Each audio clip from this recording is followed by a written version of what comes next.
grace of the house can work for you.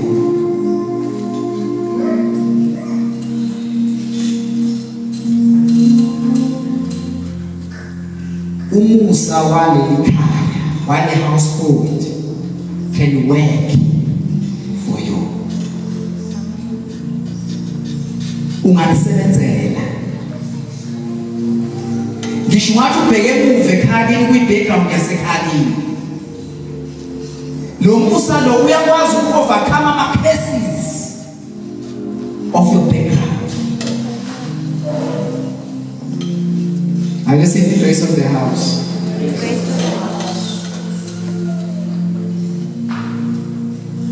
Into efunekayo, embrace. Yenzenjani? Embrace the grace of the house. Uma ngabe ubheka echazo uNaomi, wawambona ugogo ohluphekayo.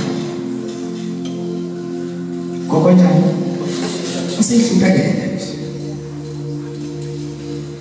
Futhi ongekasakusiza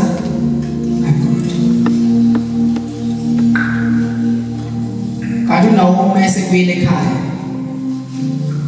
Ngoba akushongo njalo uNkulunkulu ukuthi abasuke ngenxa yendlala, bayihambela babeholwa ubani welimeleki. Nina yonke Nkosi yami. Amen. Akushongo uNkulunkulu ukuthi elimeleki vuka ekuseni nomndeni wakho nahambe ngenxa yendlala. Welimeleki wakhishwa ukungakholwa kwakhe yilo uNkulunkulu ka-Israyeli. Ebalekela indlala kanti zombulala ezinye izinto phambili. uNkulunkulu wayezodila nendlala eyayivela ngaleso sikhathi. Bathi mabafika lapha isimo saba worse. Ninera ukuthi bazalwane senyavala. Isimo saba worse. Uma ebuyele emuva uNaomi akakhuluma amagama amahle. Ukhuluma nje ngoNkulunkulu omlahlile. Ngikhuluma ngoNaomi bazalwane. Niyayazi le ndaba exoxa nayo. Manaza abafunda. uNaomi ukhuluma amagama abuhlungu ngoNkulunkulu kaIsrayeli. Kwathi intombazane ayiyeke. Yileke mangaza ngoRuth kuze kube namhlanje. uRuth wathemba uNkulunkulu kaIsrayeli engamazi. Marwene limeleki noNaomi babonakala bengabantu ababengazinzanga kulo uNkulunkulu. Kwangena uRuth wabambelena nabo.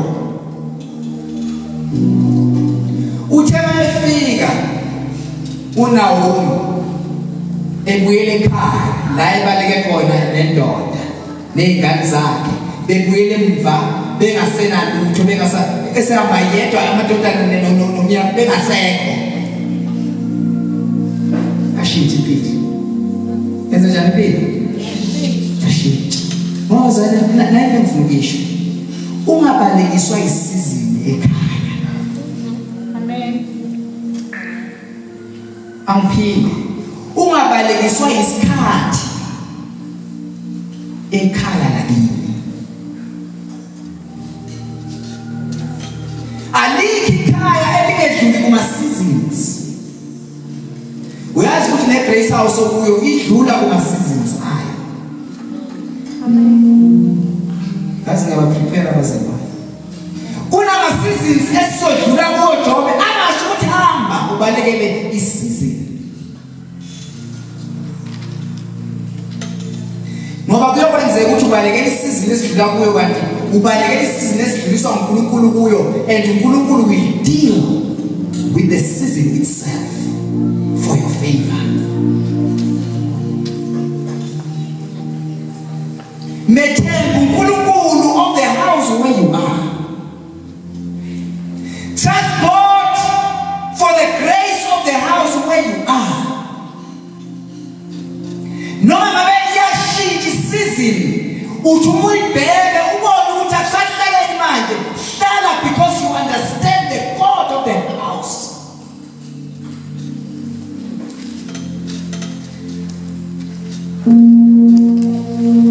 It will not help you to leave your house because you say nendlala. You rather pray to your God to provide food in the house. Sekuna ukuthi ubaleke ukuthi kunendlala ekhaya okulo. Manje uthandaze uthi Nkosi provide. Sometimes we will be tested sihlele ekhaya in our own house. Uthi alumuze fasteleni ubona izinto ehamba kahle kwamanye ama-houses. But that doesn't mean you must leave your house. Because the fact that you belong to this house will not change. Uphuma kwakho in your house, uya kwamanye ama-houses will not change your life. Babecabanga ukuthi impilo yabo izoba ngcono uma beya ezweni lakwaMowabi. Yafika impilo yaba worse, wabuyela yedwa uNaomi. Bengasekho bonke ayefike nabo, ehamba nentombazana eyabona uNkulunkulu kaIsrayeli kubo, yayingamazi, yamethemba. Immediately efika uNaomi, efika yashintsha impilo. uNkulunkulu i-destiny yakho is in this house. Never make a mistake and be deceived to change houses. Never change the house because of the season. Ungashintshi indlu ngoba iyanetha namhlanje. Mhlawumbe lokunetha kwayo izocheck ukuthi do you belong to this house? Uyakwazi ukusiza sivala amathonsi anethisa lezi sikuyo. Uyakwazi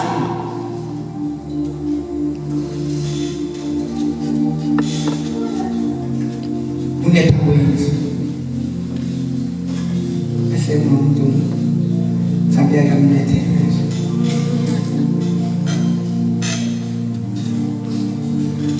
Kunokwenzeka ukuthi yanetha lendlu, asithi iyanetha lendlu. But idinga isandla sakho sokuvala amathonsi anethisayo. Ayithi lendlu minetha ithi phuma uhambe uyoxoxa ngokunetha kwani. Why? Because njengoba minetha nje it is stand up into something. Nihamba nabazalwane. Uthi umfundisi namhlanje uthi don't change your house and think ukuthi impilo yakho izoba right ngenxa yezindlu zabantu ezi-right.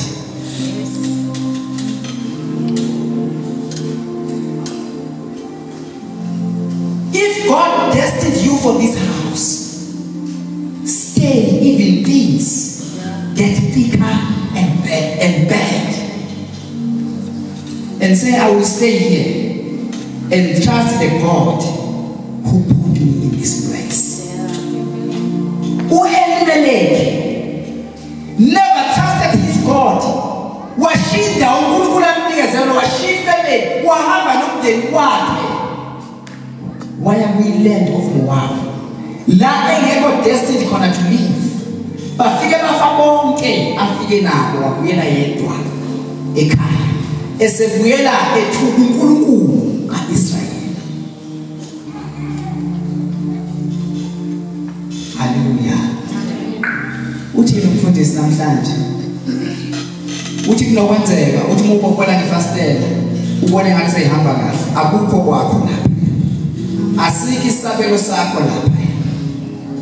Mhlawumbe you are destined la kwaJuda, asini kwaJuda. Akumele uphume kwaJuda uye kwaBenjamin. Ucabanga ukuthi isabelo sakho sikwaBenjamin kanti ngakwaJuda. Still bazokubona Jefta. Bazokwenza njani Jefta? Bazokubona ukuthi wena you are the son of the Lord. We cannot share the inheritance of this house with you. Bazokubona. Bazokwenza njani? Bazokubona. Bathi uJebhezi ujebhezi bazobona niyamba nabazalwane. Once you know ukuthi inheritance yakho is in the house, never ever think of leaving. But what it was, give me the grace to deal with everything that counts in this house. Ipelini umusa ukudila nawo wonke ama challenges afuna ukumsusa from the house. I am not leaving. Usimakela ukuthi uyamuzwa umfundisi. Hallelujah.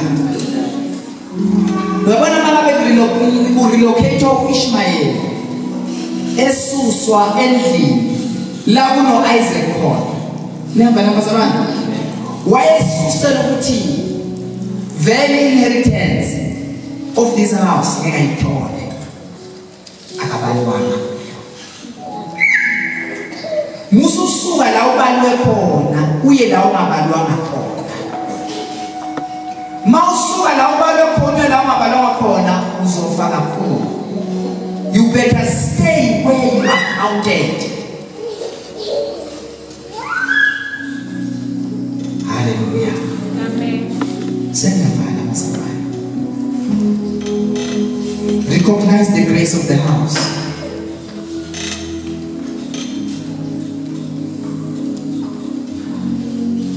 Recognize the grace of the house. Kunokwenzeka umkhumbi ogibele kuwo uhlaselwe. Uthi uyibheke eminye imkhumbi i-right. Mara awubheke lona ogibele ukuthi ubani ihead yawo. Who is the captain of the ship where you are? Go and share with Father last time.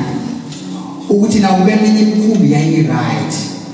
But the captain of this ship wenza ukuthi bathi siphumile sizovusa yena lo captain of the ship, at least to deal with the things that attack our ship. Ngeke sikwazi ukucela ukuthi sifakele kule